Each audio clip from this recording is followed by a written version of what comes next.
पता नहीं वह कौन सी मनहूस घड़ी थी जब मैं अपनी माँ की बात मानकर अपनी बहन की ननद की शादी में चला गया।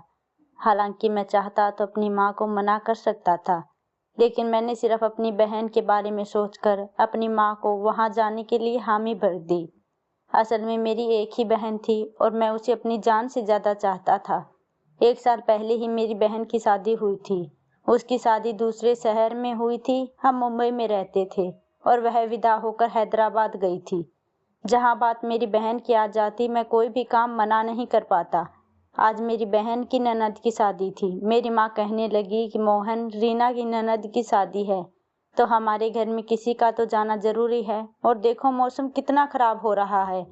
अगर मौसम ठीक होता तो मैं चली जाती, लेकिन मौसम खराब की वजह से ठंड बढ़ने लगी है और इस बढ़ती ठंड में मेरे जोड़ों का दर्द मुझे परेशान करने लगता है। मैं अगर चली जाऊंगी तो रीना मेरी परेशानी को देखकर परेशान हो जाएगी, इसलिए मैं चाहती हूँ कि तू चला जा। एक दिन की बात है, रीना भी खुश हो जाएगी और उसके ससुराल वालों को भी लगेगा कि कम से कम बहू के ससुराल से कोई तो आया है। मौसम वाकई बहुत खराब था।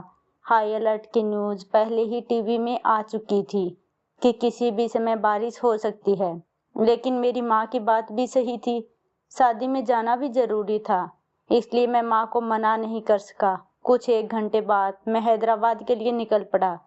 मेरी बहन मुझे देखकर बहुत खुश हुई। फिर मैंने शादी को खूब एंजॉय किया और अगले ही दिन मैं वापसी के लिए निकल पड़ा।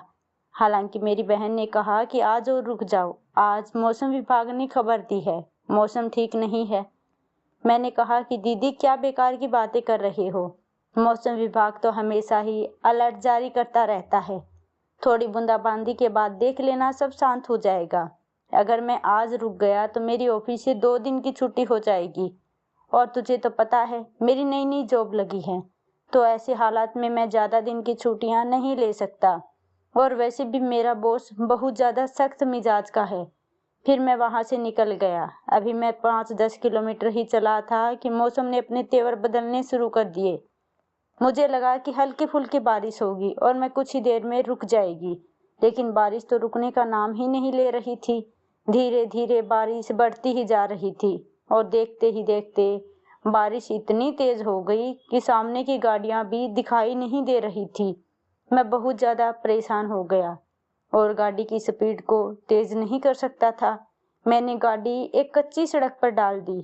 मैंने सोचा कि शॉर्टकट से चला जाता हूँ, जल्दी पहुंच जाऊंगा, लेकिन ऐसा करना मेरी सबसे बड़ी गलती साबित हुई, क्योंकि कच्चे रास्ते पर जाते ही मेरी गाड़ी ने नखरे दिखाने शुरू कर दिए। बारिश की वजह से कच्चे रोड पर कीचड़ भरा था। गाड़ी उस पर तेज नहीं भगा सकता था, इसलिए मैं धीरे धीरे गाड़ी को आगे बढ़ाते हुए ले जा रहा था।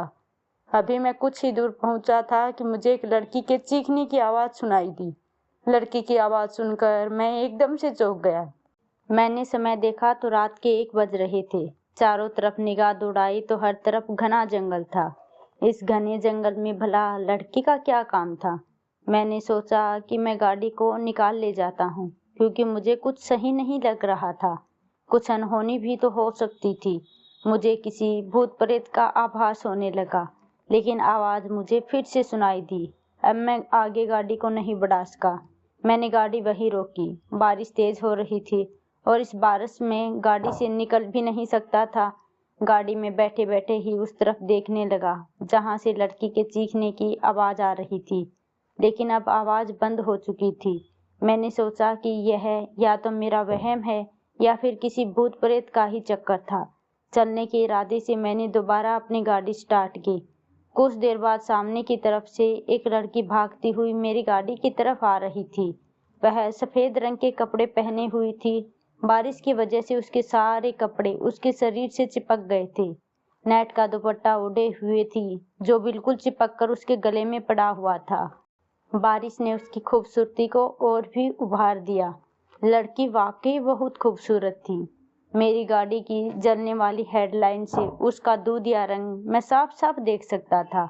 एक पल के लिए तो मेरा दिल धड़क उठा। ऐसी खूबसूरती लड़की भला जंगल में क्या कर रही थी। उस लड़की की खूबसूरती देखकर मेरी नज़रें हैरान थी। मैंने जल्दी से अपनी नज़रें झुका ली, क्योंकि लड़की की खूबसूरती मेरे दिल को बेचैन कर गई। वह मेरी खिड़की के पास आकर खड़ी हो गई और जोर जोर से शीशा बजा रही थी। वह मुझसे गाड़ी का शीशा नीचे करने के लिए कह रही थी। उसके चेहरे पर दर्शाया हुआ था जैसे अभी रो देगी। वह मुझसे हाथ जोड़कर इशारे कर रही थी कि प्लीज गाड़ी का दरवाजा खोल दो, लेकिन मैं घबरा रहा था क्योंकि मुझे अभी भी कुछ सही नहीं लग रहा था। भला घने जंगल में रात के 1 बजे लड़की का क्या काम था, वह भी इतनी तेज तूफानी बारिश में। वह लड़की बहुत ज्यादा डरी हुई और बदहवास थी, बार बार हाथ जोड़ते हुए विनती कर रही थी। लड़की की हालत देखकर मुझे उस पर दया आ गई और मैंने गाड़ी का शीशा नीचा करके उससे पूछा कि आप कौन हैं और इस घने जंगल में क्या कर रही हैं। तो वह कहने लगी कि यहाँ कुछ लड़के मेरी इज्जत को लूटने की कोशिश कर रहे थे। मैं जैसे तैसे उनसे छुटकर आई हूँ, लेकिन वे लड़के मेरे पीछे आ रहे हैं। मुझे अपनी गाड़ी में बिठा लो, कुछ दूर जाकर भला ही मुझे अपनी गाड़ी से उतार देना, लेकिन प्लीज अभी मुझे बचा लो। इतनी ही देर में मैंने देखा कि 3 लड़के भागते हुए मेरी गाड़ी की तरफ आ रहे थे। मैंने जल्दी से गाड़ी का दरवाजा खोला। वह लड़की से कहा बैठो गाड़ी में। वह जल्दी से गाड़ी में बैठ गई और मैंने गाड़ी स्टार्ट कर दी। बारिश अभी भी हो रही थी, इसलिए हम आगे बढ़ गए। वे लड़के पीछे से चीखते रह गए, लेकिन गाड़ी आगे बढ़ चुकी थी। थोड़ी देर के बाद वे लड़के हमारी गाड़ी से दिखना बंद हो गए। वह लड़की बार बार पीछे मुड़कर देख रही थी। जब वे लड़के हमारी नजरों से ओझल हुए, तब कहीं जाकर उस लड़की ने चैन का सांस लिया। मैंने उससे कहा कि आप इतनी रात गई और इतनी तेज बारिश में इस घने जंगल में क्या कर रही थी। वह कहने लगी कि असल में मेरा ऑटो खराब हो गया था। जिस समय ऑटो खराब हुआ उस समय मौसम खराब तो हो रहा था, लेकिन बारिश शुरू नहीं हुई थी। ऑटो वाला यह कहकर चला गया कि मैं किसी मैकेनिक को लेकर आता हूँ। मैं उसके ऑटो के पास खड़ी उसके आने का इंतजार कर रही थी और इंतजार करते करते मुझे काफी देर हो गई, लेकिन वह ऑटो ड्राइवर नहीं आया और धीरे धीरे बारिश भी बढ़ने लगी। इसलिए मौसम खराब होने की वजह से मुझे कोई दूसरी सवारी नहीं मिल रही थी। इसीलिए मैं किसी से मदद मांगने के इरादे से बाहर निकल आई, लेकिन इतने में 3 लड़के मेरे पास आए और कहने लगे कि हम आपको लिफ्ट दे देते हैं। मुझे उन लड़कों के इरादे तो पहले ही ठीक नहीं लगे थे, इसलिए मैंने मना कर दिया कि मुझे कोई लिफ्ट नहीं चाहिए। लेकिन अकेली लड़की को देखकर वे शेर हो गई और मुझे तंग करने लगी। मैं अपने बचाव के लिए चीखने लगी तो एक ने मेरे मुंह पर हाथ रख दिया और मुझे खींचते हुए जंगल की तरफ ले आए। भगवान का धन्यवाद है कि आपने मेरी मदद की। मैं आपका जितना धन्यवाद करूं उतना कम है। अभी वे बातें कर ही रही थी कि मेरी गाड़ी एक अचानक झटके के साथ रुक गई और गाड़ी का रुकना था कि मैं बदहवास हो गया। तेज बारिश, घना जंगल और आधी रात के समय, साथ में एक जवान खूबसूरत लड़की, मेरे दिमाग ने तो काम करना ही बंद कर दिया। मैं सोचने लगा अगर गाड़ी खराब हो गई तो क्या होगा। मैं दिल ही दिल में भगवान को याद करता हुआ नीचे उतरा। मैंने गाड़ी का बोनट खोलकर देखा कि कहीं कमी तो नहीं, लेकिन पता नहीं गाड़ी स्टार्ट क्यों नहीं हो रही थी। इतनी ही देर में मैं बारिश के पानी से पूरी तरह भीग चुका था। बेमौसम सर्दियों का बारिश थी तो पानी बहुत ठंडा था। मुझे कुछ समझ नहीं आया तो मैं जल्दी से गाड़ी के अंदर बैठ गया। वह लड़की कहने लगी क्या हुआ, गाड़ी क्यों नहीं चला रही। मैंने कहा कि गाड़ी खराब हो गई। इतना कहना था कि उस लड़की के चेहरे पर भी बदहवासी छा गई। वह कुछ सिकुड़ कर बैठ गई। कहने लगी मुझे पता है गाड़ी खराब क्यों हो गई। खासकर ऐसे मौके पर गाड़ी खराब हो ही जाती है जब एक खूबसूरत लड़की गाड़ी में बैठी हो। रात का समय हो तो ऐसे समय में गाड़ी का खराब होना जरूरी हो जाता है। मुझे उसकी बात सुनकर उसका मतलब समझकर गुस्सा आ गया। मैंने गुस्से में कहा क्या मतलब है तुम्हारा?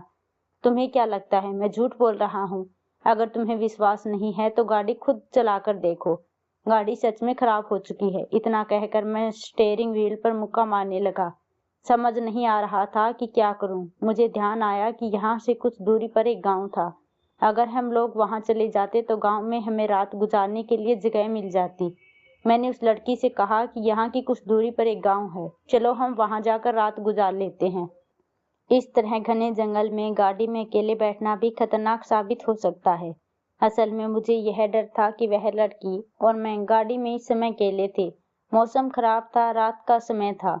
अगर भगवान ना करे हम दोनों के बीच कुछ गलत हो जाता तो मैं कभी खुद से नजरें नहीं मिला पाता। मैं एक मर्द था, कोई फरिश्ता नहीं था जो इतनी खूबसूरत लड़की को देखकर अपने जज्बातों पर काबू रख पाता।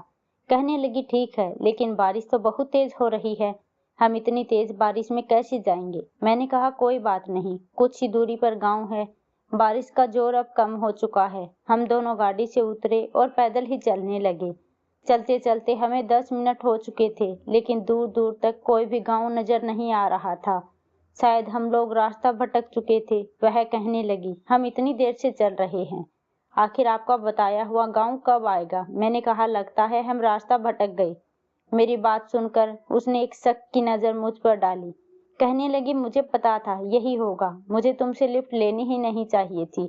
मैंने कहा अच्छी बात है, ना लेती मुझसे लिफ्ट। मैंने कौन सा तुमसे हाथ जोड़कर विनती की थी कि आओ मेरी गाड़ी में बैठ जाओ। तुम खुद ही मुझसे लिफ्ट मांगने आई थी।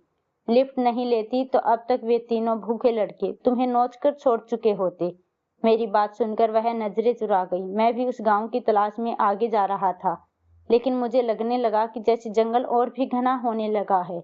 वह लड़की मेरे साथ साथ ही चल रही थी कि तभी उसका पैर फिसला।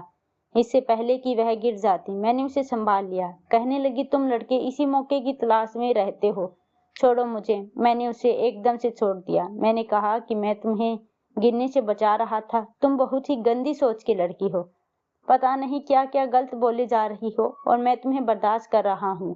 अब मैं तुम्हारे साथ एक पल भी नहीं रख सकता। मेरा क्या, मैं अपनी गाड़ी में जाऊंगा, खिड़कियां बंद करूंगा और आराम से सो जाऊंगा। सुबह होने पर किसी मैकेनिक से गाड़ी ठीक करवा लूंगा और अपने घर चला जाऊंगा।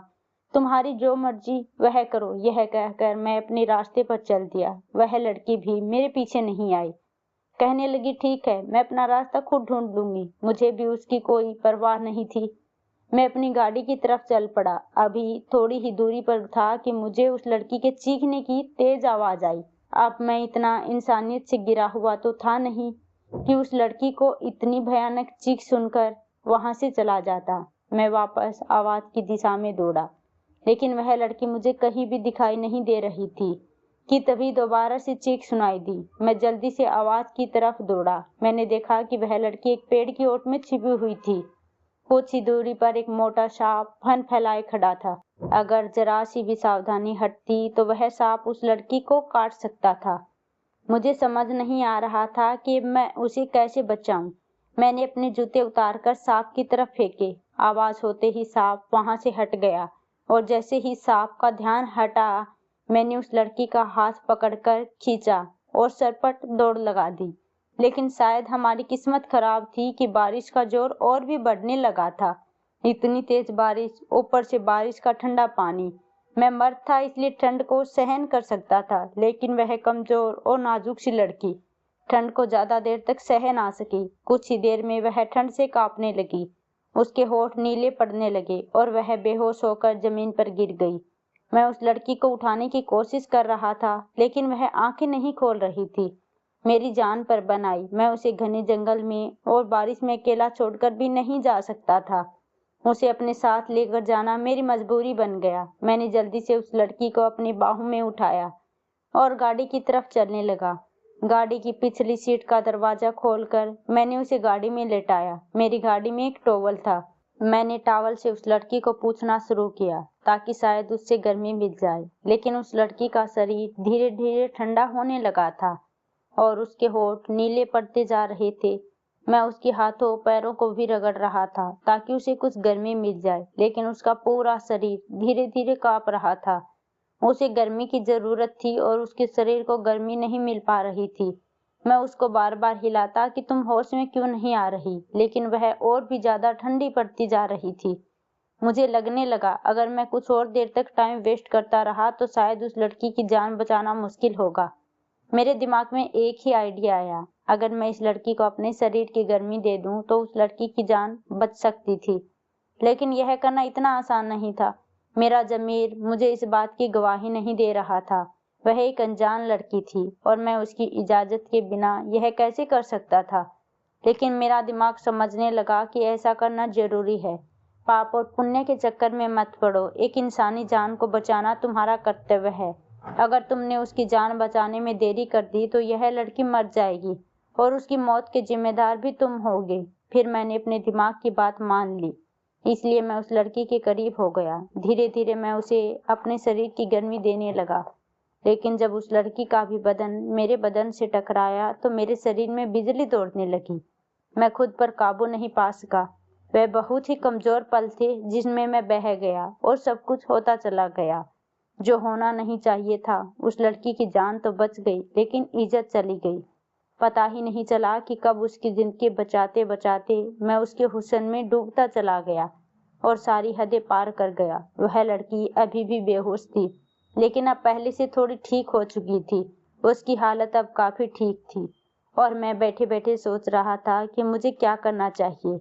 मैं खुद से ही नजरें नहीं मिला पा रहा था। अगर उस लड़की को सच्चाई बता देता, उसे बता देता कि उसकी जान बचाने के लिए मैंने उसके साथ क्या किया, तो शायद वह मेरा विश्वास ना करती, जो अभी पिछली सीट पर ही लेटी हुई थी और मैं आगे वाली सीट पर आकर बैठ गया और शर्मिंदगी से गड़ा जा रहा था। धीरे धीरे सुबह की रोशनी फैलने लगी, बारिश भी रुक चुकी थी। उस लड़की को होश आ गया और वह उठकर बैठ गई। कहने लगी, क्या हुआ? हम अब तक किसी जंगल में क्यों बैठे हैं? अब तो दिन निकल आया है, बारिश भी रुक चुकी है और रात को अचानक मुझे क्या हो गया था? मुझे याद है कि मुझे एकदम से बहुत ज्यादा ठंड लगने लगी थी और मैं धीरे धीरे बेहोश होती चली गई। मैं गाड़ी में कैसे आई? मैंने उस लड़की को इतना कहा कि तुम बेहोश होकर बाहर गिर गई थी। मैं तुम्हें उठाकर गाड़ी में ले आया। इसके अलावा मैंने उसे कुछ नहीं बताया। वह लड़की मेरा धन्यवाद करने लगी कि मैंने उसकी जान बचाई। अब हम गाड़ी से निकलकर धीरे धीरे उसी गांव की तरफ जा रहे थे जो रात को तो लापता हो गया था। थोड़ी दूर पर हमें वह गांव नजर आ गया। मैंने एक घर का दरवाजा खटखटाया। मैंने कहा कि कुछ देर के लिए इस लड़की को अपने घर में पनाह दे दो। मेरी गाड़ी खराब हो गई है, मैं उसे सही कराता हूँ, फिर मैं इसे ले जाऊंगा। दरवाजा एक अधेड़ उम्र की औरत ने खोला। कहने लगी, यह लड़की कौन है? वह हम दोनों को शक भरी निगाह से देख रही थी। मेरे पास कोई जवाब नहीं था। मैं उस औरत को क्या जवाब देता?